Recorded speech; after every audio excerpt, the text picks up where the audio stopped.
పలక వాడతలేదు, తాత పలకలు ఆడతలేదు.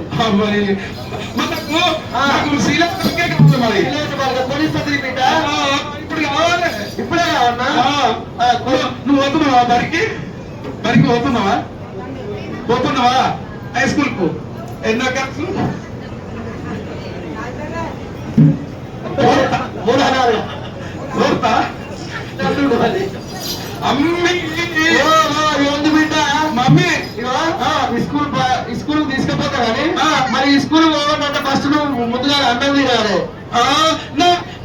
అన్నం పెడతావా? అన్నం పెడతా. నాకు వేసి పువ్వు బిడ్డ పువ్వ అల్ల గాఢం వేసి గాఢము కాదు కారము అల్ల ఎన్నుకుంటాయి. ఎండకుంట అంటారు. ఎండ ముద్ద గల్లకి చుట్టూగా తెల్లగా ఉంటుంది. ఇంత వేసిన బిడ్డ అల్ల గాఢం వేసినవా? కారం వేసిన. పెరుగు పోసి పెరుగు పోసిన. పెరుగు పెరుగుగా